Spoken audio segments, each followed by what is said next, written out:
Hi, I'm Jasmine Sihra, an intern at the FOFA Gallery, working as one of the coordinators of the FOFA Gallery's undergraduate student exhibition, USE. In this interview series, I'll introduce you to 5 of our incredible artists, former and current students at Concordia, who are among 14 artists with works chosen to be part of USE2021-2022, called The Sum of Our Shared Selves. In each interview, I'll talk to each artist more about the creative process behind their work, as well as what led them to pursue an artistic practice.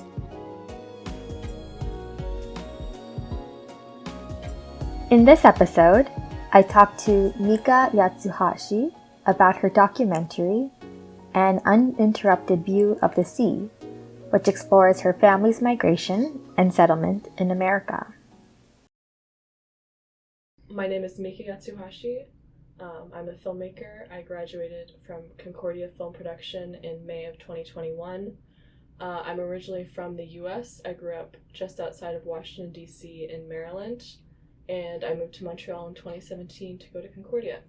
And I'm still here, and I love it. So how did you end up in the program at Concordia? Yeah, so I got interested in filmmaking and film production in high school. I was lucky enough to take media arts classes and be able to make some short documentaries while I was still in high school. And yeah, that was what piqued my interest in filmmaking as a whole. So how I ended up at Concordia is kind of like, it's based off of chance, kind of, and mm-hmm. I look back at, I feel like everyone has this when they're looking at universities. Yeah. You never know where you're going to end up. But I basically had like 3 things I was trying to find in a school, which was a hands-on film program and a good film program, which Concordia definitely has. I wanted to live in a city, and I wanted something that was affordable. And Concordia kind of ticked all of my boxes, especially since in the US, universities are like really insanely expensive mm-hmm. right now, and especially for a degree like film production, where you're not guaranteed a job after you graduate. I really wanted to find something that was like worth the money and that I didn't have to go into too much debt for. And you created this work for USC, not for USC, but you created it and submitted it for USC, and you created the work in the program. I made this film in Filmmaking 3 in my final year of university. Yeah, and then I decided to submit it to the USE program. I've always kept up with the previous programs, and I think it's like such a great selection of work. Mm-hmm. The fine arts department has like so many talented people, so it's really an honor to be included. I'm so excited to have it shown. It's also going to be the first time it's shown in like a gallery space, so I'm interested to see how it translates, to that kind of space. And when you created the work, did you have use in mind? I didn't really have anything in mind except for the film, if I'm being honest. Like, it was really like a passion.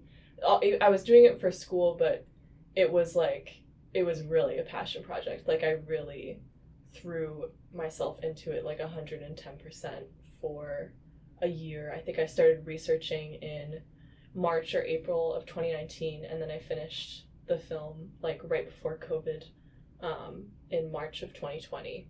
And for that year, I was like 100% focused mm-hmm. on finishing the film, and I really didn't think that much about what I was going to do with it afterwards. I just knew I wanted people to see it. But I feel really, really lucky that this many people have seen it, and more people are going to see it. So what did inspire the work? Yeah, so, well, I knew I had to make a film for film 3, and I wanted to make a film for film 3. And I had made films in my second and first year, but I had kept kind of like a barrier between myself and the subject material, I think I didn't dive that deep into like my own personal experiences and thoughts and feelings in my previous films. I really enjoy, part of documentary filmmaking that I really enjoy is collaborating with people to tell their stories through film. But I hadn't really, like, I don't know, focused on myself or what I had thought or something that was, like, really personal to me. So I decided I wanted to do that for my Film 3 film. And I also knew that I felt ready and, like,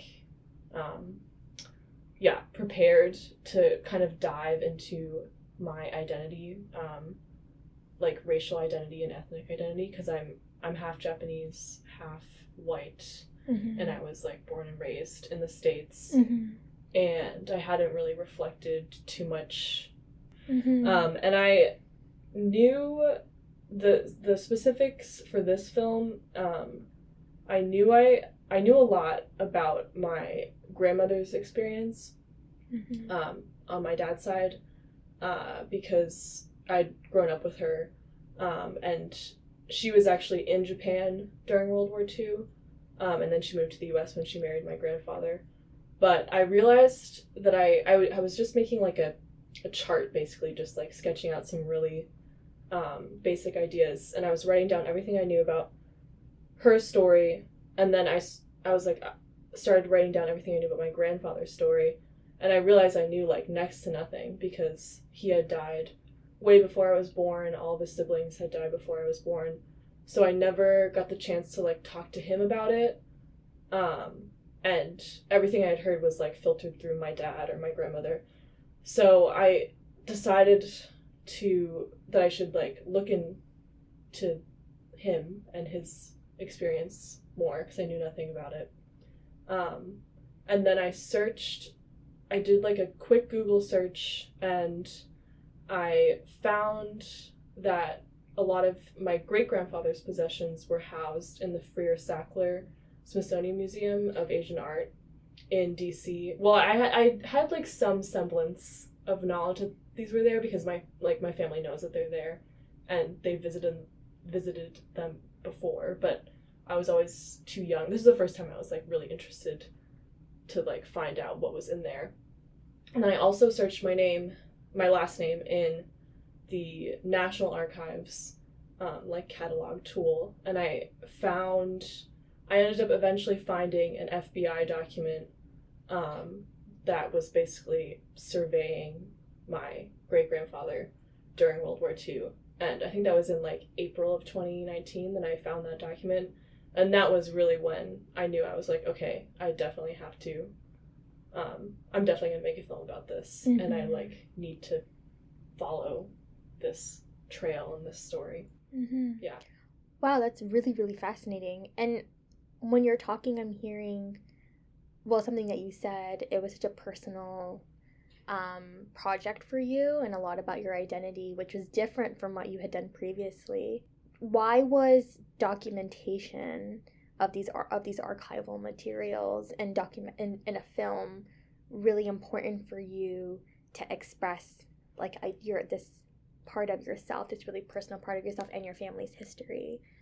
The history and the archives that I've found had such, like, a profound impact on how I saw my identity and, like, my family history, that, yeah, that's what made it so personal, and that's what I feel like the film is like a reaction to, like, not only is it telling this story, it's, like, my personal reaction to learning all of this for the first time. Documentary and film specifically is kind of, I feel like I'm a very visual person, so it's kind of my natural reaction, is, like, if I were to share something and if I wanted to tell a story, and for me this film was really about capturing how I felt for a very specific period of time. In hindsight, that's really what it was about. Because if I had made it now, after having a year to process everything, it would have turned out, like, way differently, I think. But yeah, so that's what I like about film specifically, is like capturing the emotions and feelings of a specific period of time while also being able to communicate it kind of on a mass scale, right, to like lots of people without. And I also really like the emotional capacity, like the capacity of film to communicate emotions specifically, mm-hmm. because my film, I don't talk that much in it. No one talks that much in it. It's like heavily photos and words. Mm-hmm. But somehow there's like an inexplicable, like I can't vocalize, I wouldn't be able to say it in words the same ways that the emotions that I express through like the combination of the cuts and the music and the sounds of my film. So I feel like, yeah, that's why I decided to create a film. It's kind of my first instinct for that kind of communication. Yeah, and that visual language, Exactly. and the moving image, and like that seems like it was able to accurately express in the moment how you were finding these things. And like maybe it also helped you to reflect. Oh yeah, it really helped me to reflect. The other thing that I'm hearing, and maybe you can correct me if I'm wrong, there's like this very public private, very public personal tension happening in your work, where there's like this personal story and personal history, but then you came across it in this very public institution. And then you have this very personal history, a personal story, and you're communicating in a very public way, or like you're communicating it through a language that you see is going to be brought to a public. Yeah. Do you want to speak to that a little bit? Yeah, As you were talking, I'm coming across that. Yeah, because it's very complicated. You're totally right. Mm-hmm. There's a lot of tension between like private and public. I don't think I can say space, but like I guess emotional space, if that makes sense. Well, just like a very like when you have your sort of like yourself in relation to something bigger. Yeah. That's like outside for people to see. And like I use the word tension, but I mean it in like a good way. Like there is this tension that makes the work so visually interesting, and just on a conceptual level, to me, that's what makes it interesting. It's like moving between these two different realms. Well, I think it's on two levels, like you said, because the first level is definitely like me processing all this internally, mm-hmm. but then knowing I'm going to share it. And well, I think on that level, it helped that it was several generations removed and that I had never met the people that I was mm-hmm. making the film about, because there's you can only get so personal with these documents mm-hmm. and photos. Yeah. And that was as close as I could get to these people, and especially the time period that I was talking about, which is the 1940s and earlier than that. So that helped, I think, when I was, I don't know, it helped not freak me out too much when I was making the film. Because it felt like I knew I was telling it through like the lens of my opinions and emotions, but it was still like someone else's story, even though I was like felt so personally connected to it. Yeah, and then the other thing I wanted to talk about between public and private was like, discovering all this material in such large public institutions, mm-hmm. especially because when I was researching, it really felt like in the 1940s it had been my family versus all these huge US institutions like mm-hmm. the FBI, like mostly the FBI, and all these subdivisions that were created specifically for the World War II period. Mm-hmm. And they were like severely harmed by these institutions, and nothing was really done about it. Like my great-grandfather's business was like entirely destroyed by the US government. Mm-hmm. So it was very strange to be like collaborating sort of with the National Archives and with the Freer-Sackler Museum just because I don't know, I was like so angry while I was making the film. It was hard not to like, I mean, in the personal interactions I had with all the staff, I was like pleasant, and I really, really appreciated their help, and they were all very helpful.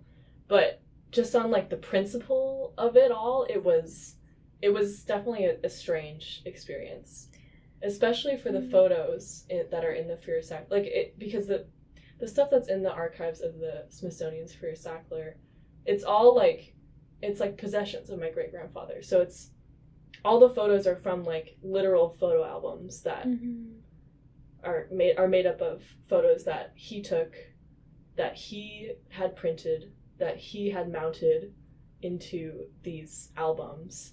It's all stuff that he had chosen to save, and like, it's just like such personal. There's stuff that's in those archives that I'm like, why is this sitting in like an air-conditioned room? I don't know. I didn't know that my family had been in the U.S. for this long. Like, especially for Asian immigrants, 1907, which was when my great-grandfather first moved here. That's like a long time to be established in the U.S. And I had never seen photos of like Japanese Americans or Asian Americans really in any context other than like the internment camps, or like just completely as like foreign objects, foreign bodies, and versus the pictures that I saw in the archives, which are like them on the beach, them on a day out in Boston, like just like totally normal, everyday, I'm doing quotation marks, everyday American kind of pictures. And yeah, I don't know, if I had like the profound feeling that if I had seen these earlier when I was growing up, I don't know, it would have changed how I thought about myself and how I thought about my identity. Based on what you're saying, it sounds like it felt ironic to you that you were cooperating with institutions, Exactly. colonial institutions that were in the past had cooperated with other institutions and organizations like the FBI. And that anger seems completely valid. Thank you. Yeah, and also with the Fuhrer-Sackler, like there was a period where I thought I was gonna have to. I did pay to have my photos scanned, which, like, they gave me a super discounted price. They were like very nice about it, and it was extremely professional because it's a Smithsonian institution. So I was grateful for that. But before that, there was a period where it was like unclear if I was gonna have to pay for the rights for the photos, if I like could do like use them in the film, like the reproductive rights of the photos. And that was when I think I was the most angry, because I was like, they're yours, they're your family's. He took them. I know who's behind the camera. It's like my direct relative, and also like we don't know how these ended up here. Like, anyways, but that didn't end up happening. But yeah, exactly what you're saying. It was like, it felt very weird to be cooperating with these institutions, but I had to be able to access the material. So is this something that your family talks about? And like, is it, because it sounds like very painful. It sounds like a very painful part, but you're also, you speak as if you're a little bit removed from it. And so I wonder, like, is this like a family story? This is, I could say now that it's a family story, now that I have made the film and done the research, and like kind of uncovered everything and brought it back up. But before, it really wasn't. But I think there's a lot of reasons for that. Namely, my great-grandfather and my grandfather died around the same time in the early 80s. And then his one of his siblings died during the war. And then his 3 other siblings also died. I think the last one died in like 2004. So a lot of it just wasn't like passed down, I don't know, effectively. It just didn't I don't think it was a family story. So when they passed away, it kind of died with them a little bit. I think, I don't know how much, because my dad was only 17 when both his grandfather, my great-grandfather, and his father died. And my grandmother did talk about my grandfather a lot, and also, like, there was always the whisper that we were watched by the FBI, and my grandmother would say that, but everyone, I don't know, it never really sunk in or felt real until I saw the actual documents. Like, there just wasn't enough detail to make it, like, feel, it was too far removed, I think, without those documents, especially for me, because I am removed from the situation, and I am removed from the people, and I think they would probably have different opinions on this whole historical period if I could directly talk to my grandfather and my great-grandfather. So now I would say it's a family story, because, like, it's actually been great. Like, my dad and his cousins have been talking about it. Everyone's been very supportive of me going into this, and I'm really, really glad that I did it for that reason too, that it now does exist kind of almost in a singular place in this film. Like, a part of it exists in this film. And yeah, I'm grateful to have been able to do that for my family too. For me, your work really captures the relationship between past and present, and history and future, which can sometimes feel at odds with each other. So there's obviously lots of tensions, really beautiful tensions happening in your film. What do you think your grandfather's experience of belongingness and then quote-unquote unbelongingness from this specific moment in history tell us about how immigrants or racialized minorities seek belonging or are granted the privilege to belong in the countries that they have settled in? And how do you think this history might influence the myth of the model minority? That's something I didn't think about that much until I started showing it to other people. But I totally agree, and I've spent a lot of time thinking about this as well.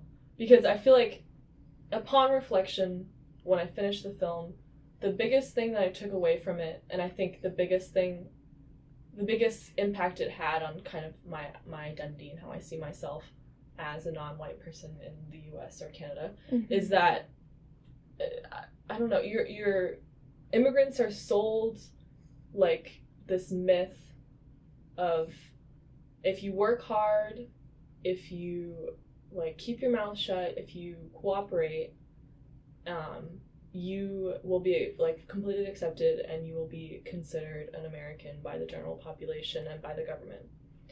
But when you look at my family's history, objectively, my great-grandfather had reached, like, the highest possible level, kind of class-wise, in the US. He worked for, like, a very successful international art company. He had been in the US for over 30 years when the war started. He wasn't a citizen, though, because it was illegal for Asian immigrants to become a citizen until, like, 1956, I want to say. All of his 5 children were born and raised in the US. 2 of them went to Harvard. They all went to, like, established American universities. But even after all of that, I mean, he had a beach house. He had, like, this gorgeous home outside of Boston. But when World War II rolled around, like, the FBI was, like, watching him and his company, like, instantly. I don't know. For me, it was, like, kind of like a dark lesson that, like, no matter how hard you work, you're never going to meet the standard, because you're never going to be white. Like, your hard work and your, like, financial contributions and however much you assimilate, it'll never be enough. And yeah, and I think that's, like, it sounds kind of, like, depressing, but there's another part to that where it's like, if you stop caring about that and you stop holding yourself to an impossible standard, you can kind of, I don't know, it's like a weight off your shoulders, and you can find your own way, and you can, like, define your identity for yourself. And I think that's what really this is what this has taught me, this experience and this history. I mean, me personally, like, I really can't speak for the experiences of my grandfather and my great-grandfather and all of his siblings, because, yeah, I don't know, there's, like, a lot, it's I don't know, in some ways it's probably easier to ignore and to continue trying to fit in than to accept that you may never fit in. It's almost like your film is a testament to the fact that subscribing to whiteness, or this idea of belonging in a society that may or may not allow you or grant you that privilege, yeah, I guess that's sort of how I feel about it. That's how I feel about it too, is like, for me personally, that story and having it be so closely connected to, like, my ancestors and my family is what, like, triggered that realization for me. But yeah, I think a lot of people have very similar histories or have ongoing experiences that would speak to the same thing. I wanted to ask now what your practice, how do you expect it to develop and change and evolve? And it sounds like this was a documentary for you that was one of the first times you were thinking about, like, a more personal relationship to the material and to just like the content. And but you've done collaborative stuff in the past. Like, what kind of things do you want to do in the future? Is identity and cultural history something you're interested in? Is it collaborating, or is it all of these things? And how is your practice gonna evolve? I am doing a lot of collaborative things right now because part of the best thing I got out of the Concordia film program was definitely all the people, it sounds very cheesy, but it's true, all of the people that I met who were, like, fellow students. So I've really been enjoying, like, collaborating with people on their personal projects and helping them with that. I feel like part of the reason I was able to finish this film, and the reason I think it turned out, like, good, sort of, like, and concise enough and understandable. It turned out great. Thanks. Was because I told myself all throughout making it that this doesn't have to be the only thing that I make about this history, and this isn't going to be the only thing that I make about this history, because otherwise it's, like, way too much pressure on a short film and too much history to cram into a short film.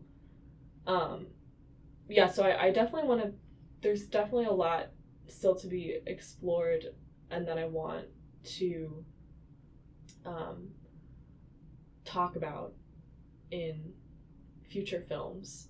But I also am kind of in this place right now where that film also showed me how I feel like filmmaking should feel, because I was just so driven. I, like, couldn't stop myself, basically. I was, like, just, like, so passionate about the project.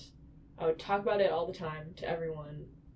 I did insane amounts of research and, like, editing, and I was just it was very intuitive, the whole process. So right now I'm kind of waiting for that to happen again, for, like, the spark to come back.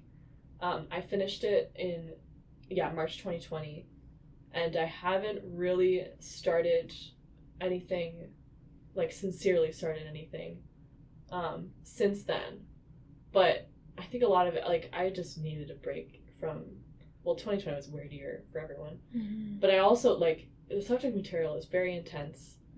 I had, like, a full identity crisis while making this film, and I think I just need, like, a bit of a break before I dive back into it again. I know I'm gonna dive back into it again, but yeah, right now I'm just kind of recharging. Because I just want to continue that practice of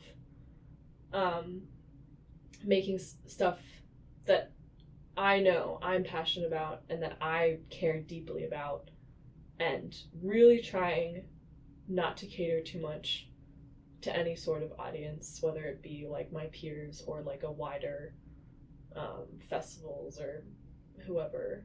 audience, because especially with this subject material, it's like really not, I would really not be happy in the future if I looked back and realized I was making things to like advance my career or to capitalize off this film, because it's like just not what I want to do with filmmaking, especially with this subject material. It's just like too personal and it means too much to me.